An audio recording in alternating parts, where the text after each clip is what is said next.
Last time, on Eden Zero, the shining stars have fallen from the heavens. Hermit has been corrupted by some kind of infection from Killer kamikazing himself. Homura seems to have been beaten down by Brigadine, and Sister seems to have been consumed by a beast that the clown summoned. And while Shiki and the others have escaped from Killer subspace, they were too late to help out. And now, with all of the stars seemingly dead and down for the count, Clown can now access Section 3173, Etherion aboard the Eden Zero. What kind of power does it hold? Why did the Dark Stars want it? And what'll happen once they get it? Has this all been according to Ziggy's plan? Join me as I find out, won't you? Eden Zero, Chapter 197, Confident. No peeking. Zhao Mei showing off them legs. A maiden's true face shows when she's dressing up. Alright, so, Sister, apparently being consumed by this weird beast Clown seems to have summoned. I don't even know where the creature came from. Helpless against the fearsome beast's attack, Sister has fallen.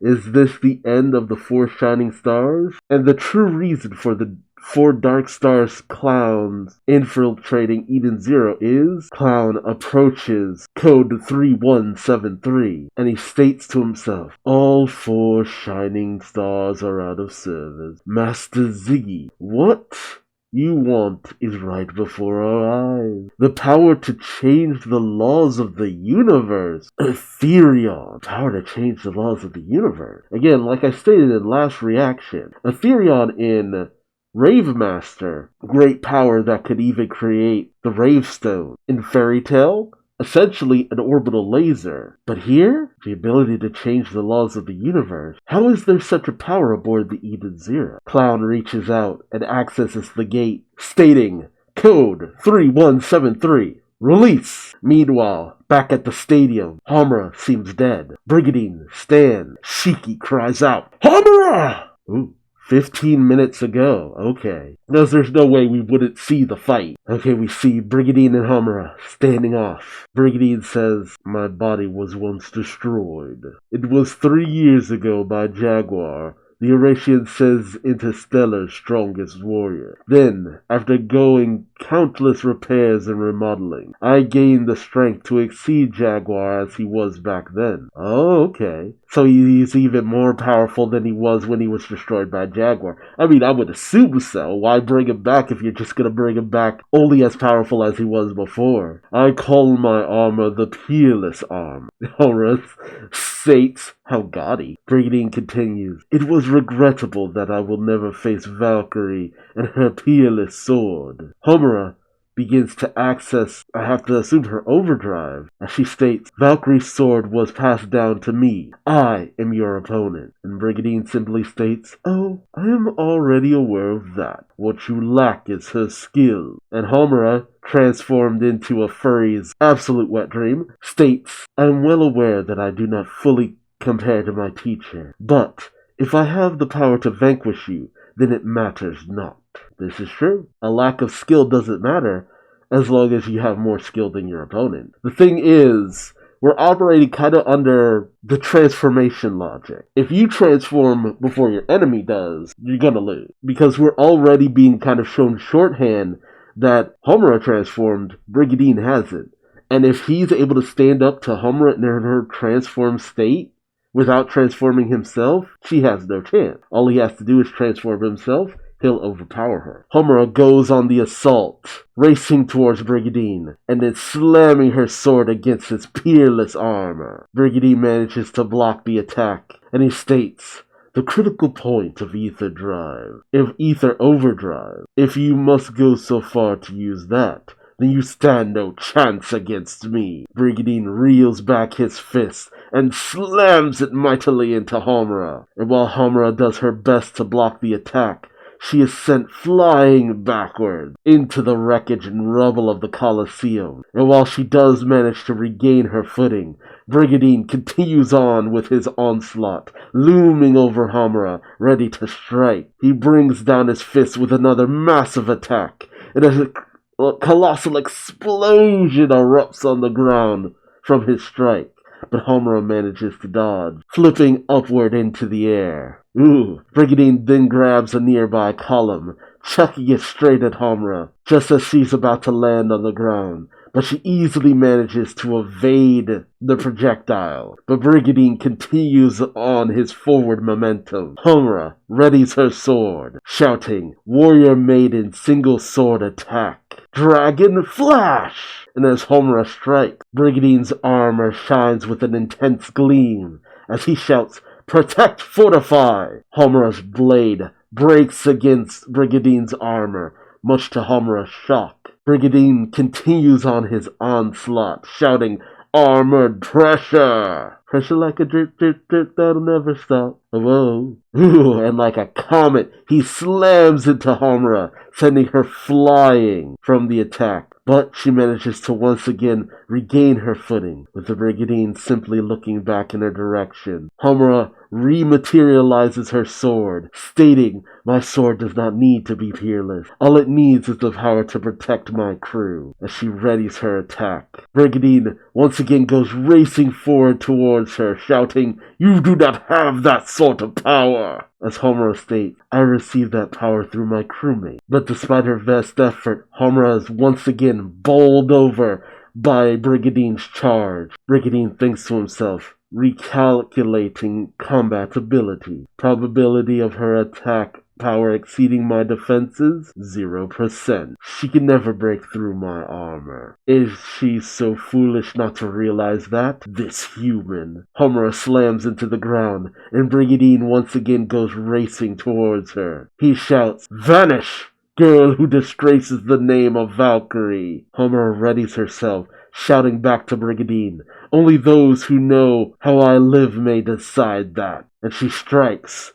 Warrior Maiden single sword attack, Kitsune Barrage Blade, and she sends out a fury of attacks against Brigandine's onslaught, but he simply uses armored pressure once again, barreling down on Homura, sending her flying backwards into the pillar. She hits it hard with a massive impact, and as Brigandine stands after the onslaught, he says, How did you cut through me?" And you see that Homura's blade did manage to penetrate through Brigandine's defenses. Homura weakly states, even for those with any kind of defensive power, their defenses fall the very moment they attack. Brigandine questions, "That moment was when your attack was made? Yet you cast your own defenses aside?"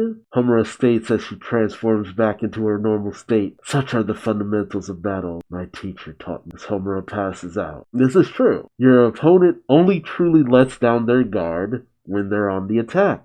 Always gotta remember that moment in Hunter x Hunter.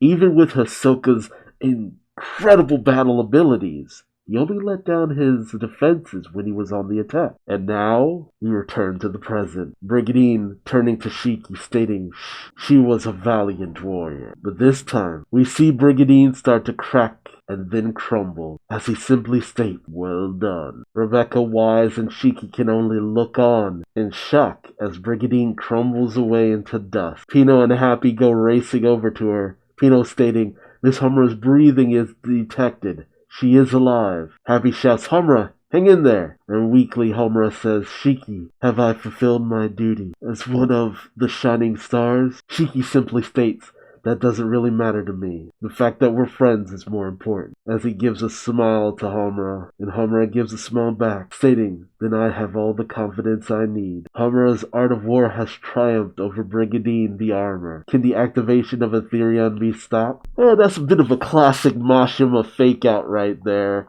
And I gotta say, it wasn't a bad battle.